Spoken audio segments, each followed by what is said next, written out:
All right, so we're looking at what it means to be a citizen. All right, there's a lot of things. We talked about citizenship, and we talked about people being a citizen of a country. There's a lot that goes with that. There's sort of the things that you have to do as a citizen. Like, what are some things that you have to do if you're a citizen? Pay your taxes, okay? We've got, it's been, since Vietnam since we used it, but there's the military draft. If you get drafted, you have to serve in the military, okay? So there's all of those things that go along with being a citizen, but then there's also perks to being a United States citizen. A lot of perks. What's that? A lot of perks compared to other countries. Okay, like what are some of those? Like your freedom of speech, your right to bear arms. Yeah, all that stuff that's in the Bill of Rights. That's there to protect you. All right, if you are in a foreign country and a war breaks out, the United States might not get involved in the war, but the United States will send people to get you out of that country. That happened in Egypt not too long ago, 8 years ago or so. A lot of people go to Egypt. A lot of people are tourists in Egypt. Well, war breaks out, so they go, and the United States gets those people out of there. All right, so let's talk about first who is a citizen. So we have traditional citizenship, where you're born in the country or in the U.S. territories. Okay, so if you're born in Puerto Rico, you're a U.S. citizen. Grayson? So, let's say if a baby was born on a flight over the United States airspace, wouldn't that be considered a citizen of the United States? That's one of those kind of weird loophole things. They wouldn't automatically be granted U.S. citizenship, but they could apply for it, and then a court would decide how that works. Oh, right. But yeah, that's kind of one of those weird things. How many times has that ever happened? I don't know, but yeah, that's a good question there. So the easiest way to get citizenship is just you're born in the country. Okay, that's why you see a lot of people from Central America, Mexico, that they come to the United States because they want their kids to be born U.S. citizens. All right, because it's a lot better than wherever they're from. Even if it means risking that they're going to get deported, their kids will be U.S. citizens. Now, the chances of somebody being deported when their kid is a U.S. citizen as an infant, that's probably not very likely. But they want to come to the United States. There's a reason people want to come here. Everybody talks about build the wall, we got to do this. Well, okay, forget about that. It's just there is a reason people want to come to the United States because it's the greatest country in the world. If you want to try to change my mind on that, you can feel free, but I still think it is. Even if your parents are not citizens, if you're born here, it means that you're a citizen. Okay, or if you're born to at least one parent who is a citizen. Okay, so if your mom is a U.S. citizen and your dad's from Germany, are you a U.S. citizen? Yeah. What if your dad is from the United States and your mom's from Canada? Are you a U.S. citizen? Yeah. Yes. But, so does that mean that they are also considered a citizen and you can have dual citizenship? Yes. Yes. There's a lot of countries that will allow that, and it's actually very easy. If you are Jewish, you can apply for Israeli citizenship. Okay, and it doesn't mean you have to live there full time or anything like that. You could be a U.S. citizen and have Israeli citizenship because you are Jewish. Now, other things where you move to another country. Some friends of my parents, they were both born, raised in Illinois, lived in the United States forever. He got a job working in over in Britain, and they lived there so long they ended up becoming British citizens. They are still American citizens, but they're also citizens of Britain now as well. Just because you live there so long, it becomes easier to actually be a citizen than to trying to keep up with being a non-citizen. What if your mom is from Canada and your dad is from Jamaica? Are you a U.S. citizen? If you're born here, yes. Yes, you're right. But otherwise, no, you're not. Now, if your mom's from Canada and your dad's from Puerto Rico, well, your dad's a U.S. citizen because he's from Puerto Rico. It's crazy. I know, there's a lot to it. But that's the traditional way to get citizenship. All right, everybody good here? Now there's the naturalization process. A naturalized citizen, notice it's in red. Those of you viewing at home, I'm highlighting it in red because it's something you're going to need to know. But a naturalized citizen is somebody that's has gone through the process of becoming a citizen. All right, there's a pretty long and drawn out process to becoming a U.S. citizen. And I mean, there's a lot of people that will do this.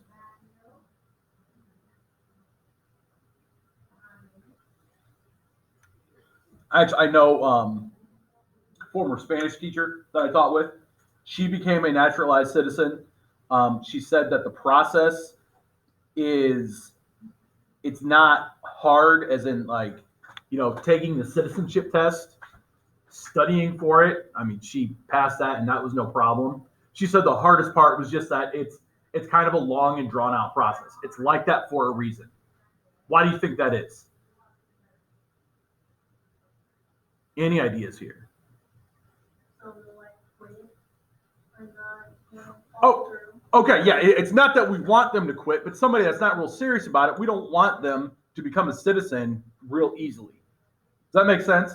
We want it to be something that they're going to be vested in. They're going to take the time and they're going to do all these things, to make sure that they're serious about becoming a U.S. citizen. And there is a citizenship test that you have to take. In the past, I've taken that test and kind of scaled it down a little bit and given it to my students. Just for a high school student that hasn't taken government, for them to take it and pass the test, it's kind of difficult. But if you study everything, you can take the test and it's no problem. You should get 100% on it if you're studying the right information, which after taking this class, you should. It would almost be like taking the Constitution test plus some extra little things. What's that? We're taking that too this year. Yes. Missouri Constitution, U.S. Constitution, and the civics test. I know, it's so much. I know. You got to take these things and pass them in order to. You can pass the class, but if you fail those tests, you're not graduating high school. No pressure at all. Okay, an alien, they're a citizen of one country living in another country. Justin Bieber is an alien. He's Canadian and lives in the United States. That was the thing back in. So don't they get deported? If they do something wrong, they could, yes. But that was the thing. So is he here legally? Well, he's here legally. Back in, was it 2008? No. 2012. The Olympic Games, maybe? One of those. I don't know. Winter Olympics, United States lost to Canada in hockey, and that was to determine which country had to take Justin Bieber. So, United States lost, so we have to have him here. I'm not joking. That's real. Why else would we allow him to be here? Okay. He was my first crush. Honestly, I had T-shirts and sweatshirts, and book bags, everything. Justin Bieber. Those of you at home, if you can't hear really well, Carly is in love with Justin Bieber. No. I forgot it was recording. All right, children can become citizens if they are under the age of 18 when their parents become naturalized citizens. All right, and anybody that becomes a naturalized citizen, they have all of the rights of a traditional citizen, except they cannot become president or vice president of the United States. And that's something that people they've talked about challenging. It hasn't really been challenged yet, but the Constitution does say you have to be a natural citizen, not a naturalized citizen, but you have to be a natural born citizen of the United States, meaning you have to be born in the United States or in the territories. Again, maybe that gets changed one day. I don't know, but right now you can do everything except become president or vice president. The other thing that goes with being a naturalized citizen is your citizenship may be taken away. Okay, the only way your citizenship gets taken away is if you commit treason. What is treason? Traitors. You're a traitor. Carly, say it louder. Doing something for another country that could harm your own. Yeah, doing something for another country that harms your own country. Okay, so that's treason.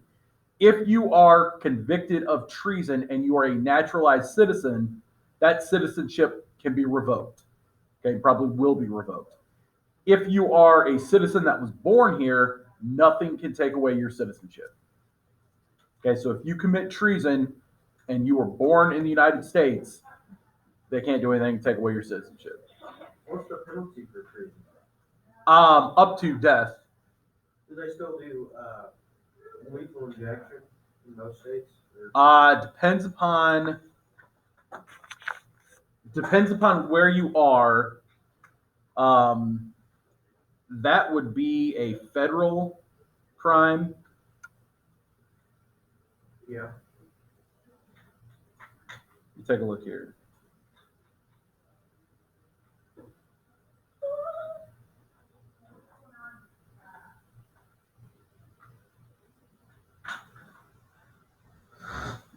I know the death penalty is legal with the federal government. I don't know the last one. It is possible. It doesn't happen very often. Okay, but yes, it is possible.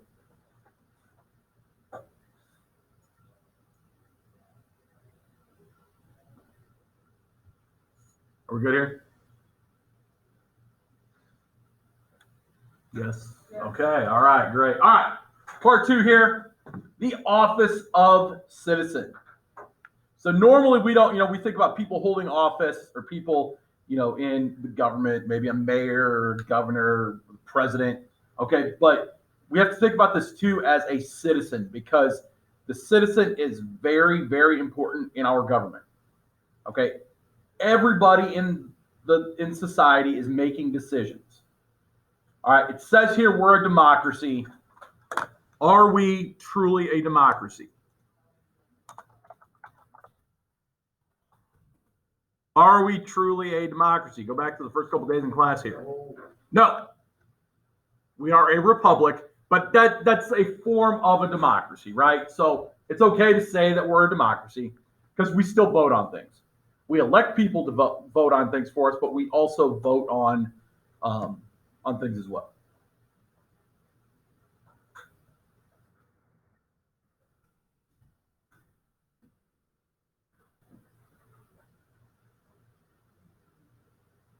Abraham Lincoln gave a great quote. Drayson, can you get up and read what this one says here? The Lincoln quote. The trouble with quotes on the internet is that you would never know if you are. Abraham Lincoln. The trouble with quotes on the internet. No, that's the wrong one. He also said that we're a government of the people, for the people, by the people. Is that what that one says? Yeah, that's what that Okay, I knew one of them was. Anyway, but yeah, we are a government of the people, for the people, by the people. Okay, we don't have a king or a noble person that's making decisions for us. Okay, we elect those people. All right, and I guarantee I'm going to get the wrong answer, but I'm going to ask it anyway. What is the easiest way to remove somebody from office? Impeachment? No. That is a very long and drawn out process. Yeah, I've noticed. Kill them. No, that's illegal. That's quick. Okay, easiest way is to vote them out of office. Oh, but wait, that means that they have to serve for 2, 4, 6 years, whatever it is. Well, you voted them in, so give them their term, and then you can also vote them out. Okay, that is the easiest way. If somebody isn't doing a good job, don't vote for them next time. Vote for somebody else. Does that kind of make sense? Yeah? All right. You guys are getting it. Only one person said the wrong answer there. My bad. All right. People make the decisions for as far as what the government will do and what the government won't do. Okay. Part of that is we elect people that are going to vote for us, and hopefully they're thinking along the lines of how we are thinking. But also, there are times where there's a referendum, and people are going to vote on should our taxes be raised. Not we're going to vote on somebody that says we're going to lower your taxes. It's a question of should our taxes be raised? No. Citizens vote yes or no. All right. There's other things on, Illinois with the marijuana thing. I don't know. I can't even remember now. Was that 2 years ago? Whenever it was. That's the thing. Like, hey, should marijuana be legalized? It's up to the people to. It's up to the people to decide that. It's not up to politicians. It's up to the people there. So there are times where people actually do vote on something and make a direct decision there that's going to impact government and society. Make sense? Possibly? Yeah. Okay, good talk. Everybody have this, or do we need to leave it up for a minute? I have it. You have it? Yeah. I think you're good.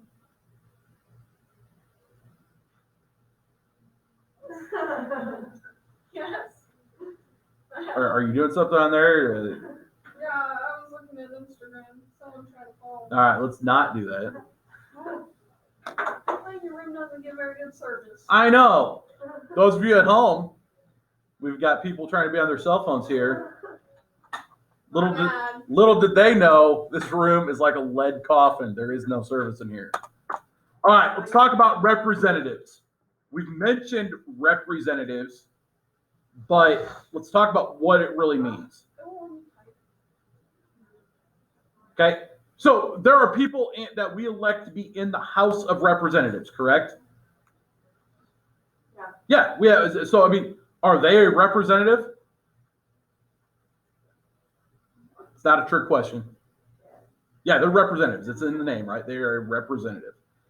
So members of Congress, at both the state level and at the federal level. Members of Congress, senators. Are senators representatives? Yeah. Yes.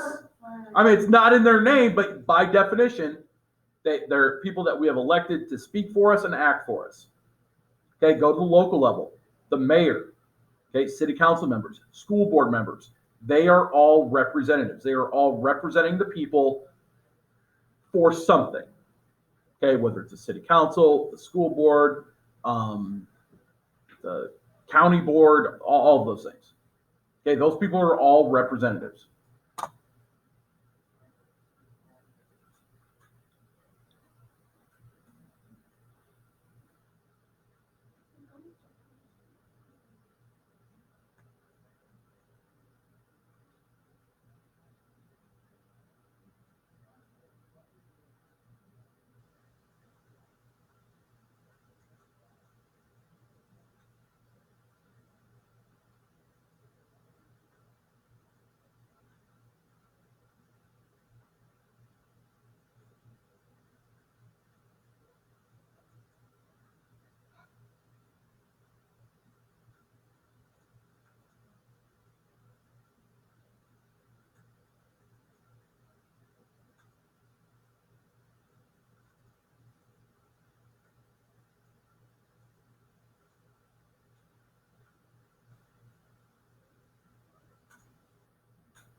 Does everybody have this?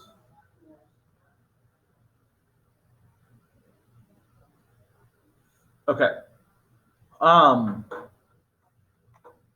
We'll go ahead and we'll talk through this. I'm going to have a little assignment for you guys. We'll do that tomorrow.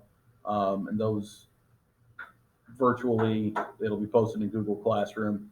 But we're going to talk through this set of problems here at this park and figure out how representatives can handle that. And then your assignment tomorrow, you're going to have another scenario, and you're going to kind of work first individually to try to figure out the problem, and then we'll see what having a like a council, see how that can help things. All right, so you got problems at your park because there's a lot of pollution. All right. Okay, so since you're part of the democracy, it's your job to fix it. So we're talking about this is like a true democracy, Athens, Greece style. Okay, everybody has a vote. So you have to propose what is going to be done to correct the problem. So you don't have to write anything down here, but let's kind of talk through some different ideas of what you might do to help with this problem of pollution in the city park. So it's pollution, also trash and things like that. All right, so let's just kind of go through what you think could be done to help fix this problem. What's that? More trash cans. Pretty simple solution, right? Now, just based on what you know, how much money is in the budget for trash cans? Do you know? No. Now, if you worked for the park department, do you think you might know? Yeah. Okay, but right now, everybody is just throwing out their opinions, right? So we don't even know how much money is spent on trash cans. We don't know. Hey, do we have a stockpile of trash cans? I don't know.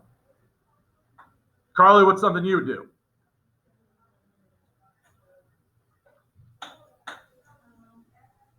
Do a trash pickup once a month. Trash pickup once a month. Are you going to organize that? Sure. You'll do that? Yep. How many people are you going to have? As many as the town will let me. Volunteers. Volunteers only? Yeah, they're not getting paid. Okay. So what about insurance? Like, are those people, what if they get hurt while they're doing it? Are they going to be insured? No? Okay. You get hurt picking up. It's just like. Now they're going to have to wear the orange reflective vests. Yeah. Who's buying those? We can borrow them from the city. Okay. Anybody else have something that they would do? Light the park on fire, burn the trash. Light the park on, just burn everything. I don't know that really, that might fix the pollution and the trash problem, but I don't know about I don't know. We don't need to know about the pollution. Anybody have anything else? Okay, so do we see how it's a problem when it's up to individuals to vote on what is going to be done? It would make a lot more sense to have like a park board or city council that can talk about this stuff or whatever. But having everybody vote on every little thing. Also, think about the time that would take out of your day. Think about all the decisions that need to get made literally on a daily basis. And you're going to be having to take time out of your day to go vote on this, once, twice, 3 times a day. Okay, so that's not going to be it's not going to be very realistic. Okay. Tomorrow, like I said, we'll do another assignment like that where you'll actually be in kind of a group deciding some things. And then we'll also move on to rights, duties, and responsibilities. So that's what we'll have to look forward to tomorrow. As of now, no homework. We'll move on tomorrow. Okay.